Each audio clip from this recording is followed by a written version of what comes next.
बहू बनी सास। एक गांव में सावित्री नाम की महिला रहती थी। उसके दो बेटे थे, बड़ा बेटा राजेश और छोटा बेटा सुरेश। राजेश की शादी एक संस्कारी और समझदार लड़की पूजा से हुई। पूजा ने ससुराल में कदम रखते ही सभी का दिल जीतने की कोशिश की, लेकिन उसकी सास सावित्री का स्वभाव बहुत कठोर था। सावित्री हर छोटी छोटी बात पर पूजा को डांट देती। सुबह देर से उठने पर ताना, खाने में नमक कम ज़्यादा होने पर ताना, और कभी कभी तो बिना किसी वजह के भी उसे सुनना पड़ता था। पूजा चुपचाप सब सहती रहती। एक दिन पूजा की माँ उससे मिलने आई। उन्होंने देखा कि उनकी बेटी उदास रहती है। उन्होंने पूछा, बेटी क्या बात है?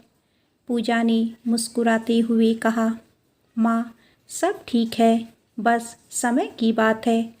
माँ समझ गई कि बेटी कुछ छुपा रही है, लेकिन उन्होंने उसे धैर्य रखने की सलाह दी। समय बीतता गया। पूजा ने कभी अपनी सास का अपमान नहीं किया। वह हमेशा उनका सम्मान करती रही। कुछ वर्षों बाद पूजा के दो बेटे हुए। बच्चे बड़े होने लगे। दूसरी ओर सावित्री की उम्र भी बढ़ती जा रही थी। अब सावित्री पहले जैसी ताकतवर नहीं रही थी। उन्हें चलने फिरने में परेशानी होने लगी।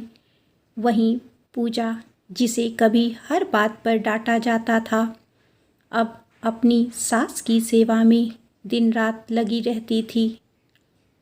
एक दिन सावित्री बीमार पड़ गई।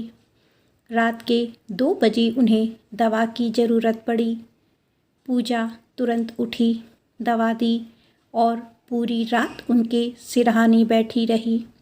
सावित्री की आंखों में आंसू आ गए। उन्होंने कहा, बहू, मैंने तुम्हारे साथ कभी अच्छा व्यवहार नहीं किया, फिर भी तुम मेरी इतनी सेवा क्यों कर रही हो? पूजा मुस्कुराई और बोली, माँ जी, आपने मुझे बहू बनकर जीना सिखाया है। मैं नहीं चाहती कि जब मैं सास बनूं, तब मेरे बच्चे मुझसे सीखे कि बड़ों के साथ कैसा व्यवहार करना चाहिए। यह सुनकर सावित्री का सिर शर्म से झुक गया। कुछ साल बाद सावित्री का देहांत हो गया। अब पूजा अपने घर की सास बन चुकी थी। समय ने करवट ली और उसके बेटे की शादी हो गई। घर में नई बहू नेहा आई। नेहा सोच रही थी कि शायद उसकी सास भी उसे बहुत काम करवाएगी और डांटेगी, लेकिन पूजा ने उसे बेटी की तरह अपनाया। जब नेहा पहली बार रसोई में खाना बनाते हुए गलती कर बैठी, तो डरते हुए बोली, माँ जी, मुझसे सब्जी में नमक ज़्यादा हो गया। पूजा हंसकर बोली, कोई बात नहीं बेटी, नमक ज़्यादा हुआ है, प्यार तो कम नहीं हुआ। नेहा हैरान रह गई। धीरे धीरे पूरे घर में प्यार का माहौल बन गया। एक दिन नेहा ने पूछा, माँ जी, आप इतनी अच्छी सास कैसे बन गई? पूजा ने गहरी सांस लेते हुए कहा, क्योंकि मैं कभी बहू थी, मैंने वह दर्द देखा है जो कठोर शब्द देते हैं। इसीलिए मैंने तय किया कि जो तकलीफ़ मुझे मिली वह मैं किसी और को नहीं दूंगी। नेहा की आंखें नम हो गई। उस दिन पूजा ने अपने परिवार को एक बात समझाई, समय का चक्र हमेशा घूमता है। आज जो बहू है, कल वही सास बनेगी। इसीलिए रिश्तों में प्रेम, सम्मान और समझदारी बो, ताकि भविष्य में वही प्रेम आपको लौट कर मिले। बहू को सास की ज़रूरत रीमा की शादी हुए अभी 6 महीने ही हुए थे। वह पढ़ी लिखी और समझदार लड़की थी। उसके पति अमित एक बड़ी कंपनी में नौकरी करते थे। घर में अमित, रीमा और उसकी सास शारदा देवी रहते थे। शादी के शुरुआती दिनों में सब कुछ अच्छा चल रहा था, लेकिन धीरे धीरे रीमा को लगने लगा कि उसकी सास हर बात में दखल देती है। कभी खाने के बारे में सलाह देती है, कभी घर संभालने के तरीके बताती।